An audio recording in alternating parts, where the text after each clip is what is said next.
स- हेलो बालकों। शुरुआत करते हैं question number 83 of rotational motion से। तो question number 83 of rotational motion जो है हमें क्या कहना चाह रहा है। सारे क्वेश्चंस चल रहे हैं। अपना एसएचएम ऑसिलेशन साथ में चल रहा है और ऑसिलेशन के साथ में रोटेशनल मोशन चल रहा है एंड उसके साथ में काइनेमेटिक्स के जो क्वेश्चन है उनको ख़त्म करने के बाद में मैं एक लेक्चर अपलोड करने वाला हूँ, मतलब कि एक पूरा ही जो जिसमें इलास्टिसिटी के जितने भी क्वेश्चन है वो सारे क्वेश्चन एक साथ में ही कंप्लीट हो जाएंगे। 37 क्वेश्चन है अप्रॉक्स, तो या तो 20 का एक पार्ट हो जाएगा और 17 का एक पार्ट हो जाएगा। ठीक है।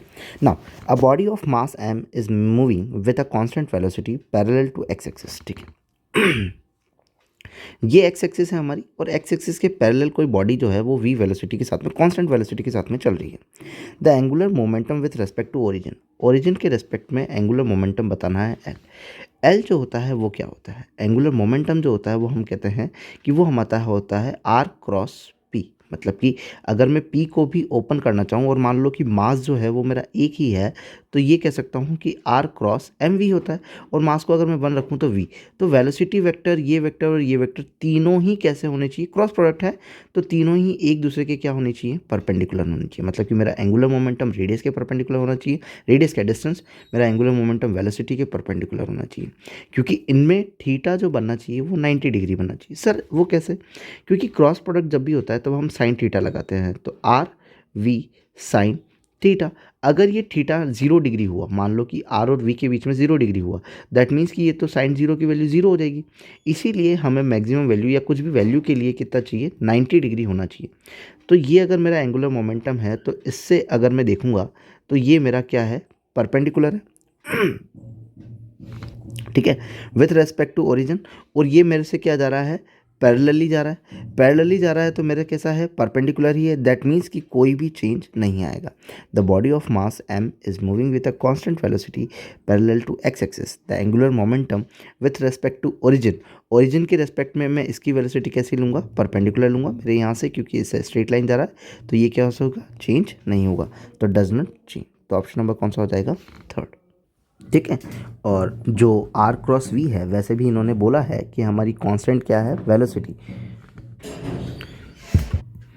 जो हमारा फैक्टर है एक, जिसमें कि वी वेलोसिटी आ रही है, अगर यही कांस्टेंट है तो यही कांस्टेंट है तो हमारा एल भी क्या हो जाएगा, कांस्टेंट हो जाएगा। तो इट डज नॉट चेंज, क्योंकि वेलोसिटी भी कांस्टेंट है, पैरेलल टू एक्स एक्सिस है और वेलोसिटी फैक्टर के ऊपर डिपेंड करेगा। बट वेलोसिटी वेक्टर जो है वो कैसा है, कांस्टेंट, और कांस्टेंट होने की वजह से हमारा एंगुलर मोमेंटम भी क्या हो जाएगा, constant. Now the graph between angular momentum जिसे जे से शो किया हुआ है and angular velocity omega. So angular momentum जो होता है हम कहते हैं कि हमारा एंगुलर मोमेंटम एल से शो करते हैं, आई क्रॉस ओमेगा भी कहते हैं। ठीक है, आई क्रॉस ओमेगा। तो ये वाला जो होता है आई क्रॉस ओमेगा, जिसमें अगर मैं कहना चाहूँ कि एंगुलर मोमेंटम को इसने क्या कहा है, जे कहा है, और इस ओमेगा को इन्होंने कहा रखा है, ये वाई एक्सिस पे रखा है, ये एक्स एक्सिस पे रखा है, और ये क्या हो जाएगा, एम हो जाएगी। और पॉजिटिव स्लोप है, पॉजिटिव स्लोप है तो हमारा स्ट्रेट लाइन ग्राफ हो जाएगा, कौन सा हो जाएगा, first, y equals to m x के बेसिस पे। Now a unit mass at position vector 84 था ना, हाँ। A unit mass of a position vector this is moving with a velocity this, what is the angular momentum of a body about the origin। Origin के respect में इसका angular momentum कैसे होगा। Origin के respect में अगर मान लो कि ये कोई ग्राफ है हमारे पास और इस ग्राफ का ओरिजिन में अगर इसे मानता हूँ कि ये मेरा ओरिजिन है, तो इसके रेस्पेक्ट में कहीं ना कहीं एक पॉइंट यहाँ पड़ा हुआ है जिसमें 3 आई कैप प्लस 4 जे कैप अपन कह रहे हैं। अगर मैं x2 माइनस x1 भी करूँ तब भी आंसर तो क्या आना है मेरा, अगर मैं ये यहाँ से डिस्टेंस निकालने की कोशिश करूँ कि कितनी क्या है, तो 3 आई कैप और 4 जे कैप की फॉर्म में ही रहने वाली है, और v वेलोसिटी दिया हुआ है। एंगुलर मोमेंटम पूछा हुआ है। एंगुलर मोमेंटम जो होता है एल इज इक्वल टू, उसे हम कहते हैं कि वो आर क्रॉस पी वेक्टर होता है। सो आर वेक्टर तो हमारे पास गिवन है लेकिन पी वेक्टर नहीं है, बट इन्होंने क्या बोला है, यूनिट मास, ये ध्यान रखना। और पी को जब मैं ओपन करता हूँ तो एम वी बनेगा और वन यूनिट वैल्यू 1 हो जाएगी, तो वी वेक्टर, तो आर क्रॉस वी होगा।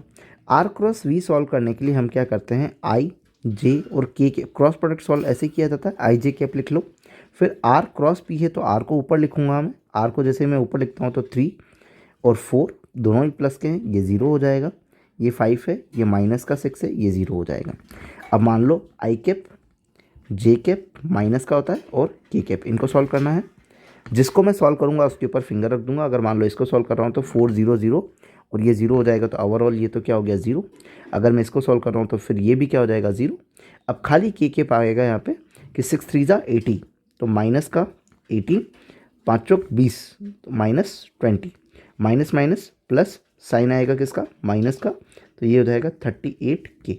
तो माइनस का 38, तो 38 unit along minus Z axis, कौन सा ऑप्शन हो जाएगा, फोर्थ ऑप्शन हो जाएगा। सिंपली है। हाँ now 86, a particle of mass m moving with x y plane, किस में जा रहा है, एक्स वाई प्लेन के अंदर घूमना है, विद अ वेलोसिटी v, किसी वेलोसिटी v के साथ में, along a straight line a b, इस स्ट्रेट लाइन के अलोंग पार्टिकल जा रहा है। मतलब कि टाइम के साथ में पार्टिकल कैसे वेरी कर रहा है कि पार्टिकल अभी यहाँ है तो थोड़े टाइम के बाद में पार्टिकल कहाँ आ जाएगा, यूँ जा रहा है, मतलब ऐसे पार्टिकल जो है वो हमारा जा रहा है। If the angular momentum of a particle with respect to origin O is L A, O के रेस्पेक्ट में कैसा है, एल ए है, when it is at A, and when it is at A, जब वो कहाँ होता है, ए पे होता है, and L B when it is at B, then, अरे एल ए और एल बी जो होता है वो हमें कैसा चाहिए, वेक्टर कैसा होना चाहिए दोनों के बीच में, सर दोनों के बीच में 90 डिग्री का वेक्टर लेते हैं हम, मतलब परपेंडिकुलर वेक्टर लेते हैं, बाकी वाले को नहीं लेते हैं। तो अगर ये पार्टिकल अगर मैं पीछे करूँ तो कहाँ आएगा, इसी पोजीशन के ऊपर आएगा। मान लो कि ये ए वाला पार्टिकल है, तो बी वाला जो पार्टिकल होगा वो भी कहाँ होगा, इसी बी वाला जो पार्टिकल है वो भी इस पाथ पे कहाँ होगा, यहीं होगा। मतलब कि ओरिजिन से जो डिस्टेंस है दोनों के लिए क्या है, सेम है। अगर ए और बी दोनों के लिए ही ओरिजिन से डिस्टेंस सेम है तो एल ए किसके बराबर होगा, एल ए एल बी के बराबर होगा, क्योंकि क्या है R cross V, R cross V ही बनेगा यहाँ पे। अगर मैं इसको सॉल्व करना चाहूँ तो आर क्रॉस वी बनेगा। अब वेलोसिटी वेक्टर तो एक ही लाइन पे चल रहा है और आर वेक्टर जो होगा वो डिस्टेंस वेक्टर होगा कि भाई कितनी दूर है वो। तो अगर हम क्या अपन लेते हैं कहाँ से, भाई तीनों कैसे होने चाहिए, परपेंडिकुलर होने चाहिए, क्योंकि ये क्रॉस प्रोडक्ट है। तो इस वजह से हम यहाँ से ही लेंगे और ये जो लेते हैं इसकी डिस्टेंस जो हो गई वो क्या होगी, दोनों के लिए, दोनों पार्टिकल के लिए क्या होगी, सेम होगी, इसलिए L A equals to L B हो जाएगा।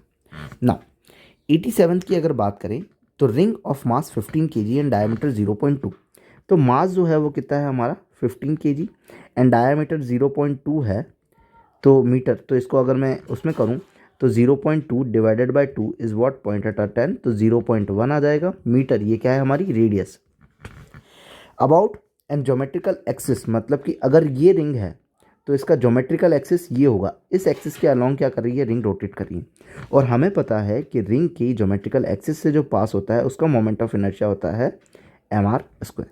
सो एम आर स्क्वायर हम लगा सकते हैं यहाँ पे ना, angular moment of inertia he find करना है, तो क्या लिखेंगे एम 15 आर स्क्वायर, मतलब 0.1 मल्टीप्लाई 0.1, पॉइंट हटा 10 लगा, पॉइंट हटा 10 लगा, दैट मीन्स कि 0.15 जो हो जाएगा वो हो जाएगा केजी मीटर स्क्वायर। तो 0.15 के हमारे पास दो आंसर है ना। अब ये कहता है कि angular momentum will be respectively, अब मुझे एंगुलर मोमेंटम बताना है ज्योमेट्री के रेस्पेक्ट में, ठीक है। ज्योमेट्री के रेस्पेक्ट में तो ये किस तरीके से घूम रहा है, ओमेगा से घूम रहा है, मतलब एक्सियल वेक्टर के हिसाब से घूम रहा है, तो हाँ, और ये एक्सिस के हिसाब से कैसा बना रहा है, 90 बना रहा है, हाँ, तो अपना आंसर तो आएगा, ठीक है। तो 0 तो होने से रहा, तो ये हो जाएगा। निकाल लेते हैं कैसा क्या रहेगा।